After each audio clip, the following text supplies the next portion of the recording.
Welcome everyone! So I'm heading to my mom's condo because I think I finally figured out why her internet and phones go down every few months. I'm here to attempt my repair and see if this works. I can't believe I missed this. Let me show you what's happening. Let's go!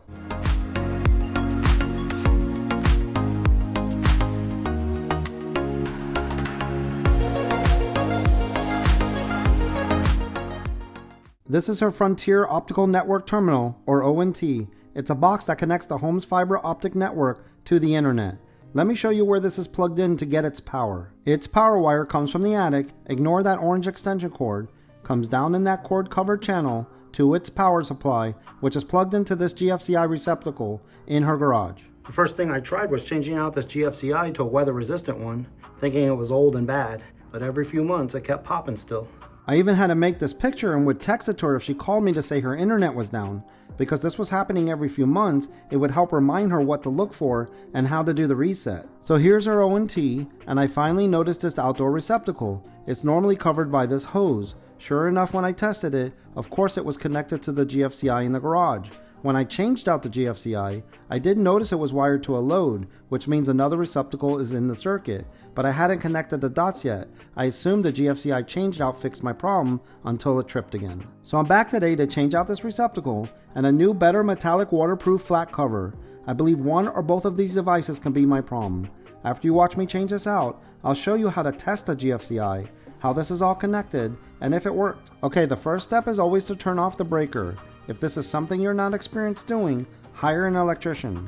I find on the label where it says Garage GFCI, it's breaker 12. I find breaker 12. It's 20 amps and I turn it off. You can see the light turn off on my tester as you hear the breaker turn off. Okay, I start by removing this old type weather resistant cover that's seen better days. Just one screw secures it, but I need to use my utility knife to score around the edge because it's been painted over and pull it off. I next unscrew the two screws securing the receptacle to the box.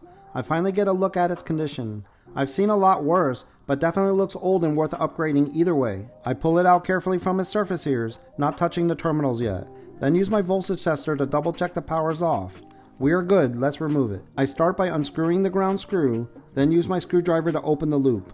I cut the white neutral and black hot wires because I want to start with newly stripped ends since this has been outside in the weather, and remove it. I'm going to install this industrial grade 20 amp heavy duty receptacle. I start by straightening the wires with my needle nose pliers. It makes it easier to strip the wires when they're straight.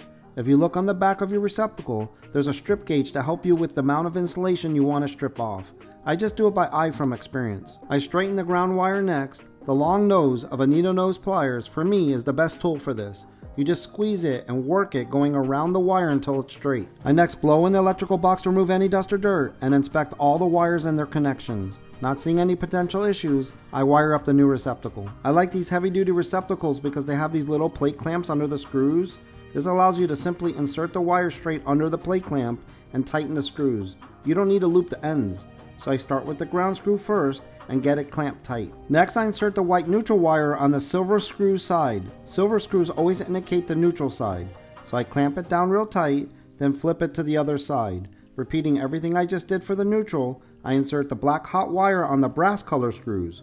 Brass color screws always indicate the hot side. I realize I stripped the wire a little bit too much, so I take my diagonal cutting pliers and nip a little bit off the end. Then reinsert it under the clamp and tighten it down real tight. Let's tuck it back into its electrical box. Watch how I bend the wires in a way to make this easier. You shouldn't have to force it back into the box if you do this. Next, I back the mounting screws out so I can wrap some electrical tape around the terminals. This helps prevent shorts, but I like to do this especially on outside receptacles for more insulation around the terminals. Another benefit is, if someone pulls it out of the box by grabbing the sides versus the ears, the tape can prevent a shock. Then hopefully the person realizes there's still power after their voltage tester goes off. Gives them a second chance. I always fold over the end of the electrical tape to make it easier to unwrap it for the next time. Next, I screw in the two mounting screws. Now I need to remove them back out, but you'll see why I screwed them in just to remove them next. So there was no way I was going to put back this old weatherproof box cover. The gaskets were hard as a rock. Now the reason I need to unscrew the mounting screws back out is because unlike the old cover that uses the plate screw to secure it, the Metallic Weatherproof Flat cover I'm using uses the mounting screws to secure it. In HC's electrical aisle are the weatherproof boxes and covers, and they're all different types to choose from. The one I'm using includes different adapters for the type of receptacle you're installing. By securing the receptacle first, it's going to make it a lot easier to line up the holes for the cover with the receptacle and the electrical box. Trying to line up 3 things at once is too hard. By securing the receptacle first, I just need to line the cover and the screws go right in. Don't drive the screws home with your drill. Just get them 95% of the way in and give the cover a wiggle. Then tighten the screws the rest of the way by hand. You don't want to over tighten, crushing the gasket all the way in. I give it another wiggle and give the screws a few more turns. When you give it a wiggle and it doesn't move anymore, stop, you are there. Here's a close-up shot how much nicer this cover protects it. Now you can put a bead of caulking around it, but you can see in my situation, it's over here in this corner, it's protected by this, and there's a pretty big overhang. So I didn't need to. You can see the difference between the old and new. The new one is a better design to keep the moisture out. Now when you buy a new GFCI, in the box they include these stickers. And I'm going to take one of these stickers and stick it on my mom's receptacle that I just installed, so it identifies that it is GFCI protected. I next turn the breaker back on. Let's test it. I push this button on top of my tester and it simulates a ground fault and tests the response of the GFCI. Walking over to it, you can see how the green light is now off and it's operating correctly. I go ahead and reset it by pushing the reset button, and you can see the status indicator light lit green and back on. So that's it guys, did changing this outside receptacle work? I'm happy to report it has not popped once since then, and no more internet and phone being down emergency calls from mom. So if you ever have a situation where a GFCI is popping, see what might be on that same circuit that's throwing it off. It might not be what you think. For me it was this. Please remember to hit the thumbs up if you like this video, and be sure to subscribe. Click on any of these links on the screen to check out my other home DIY videos. One, I show you how to install or replace a photo sensor on an outdoor light. Thanks again for watching. Bye everyone.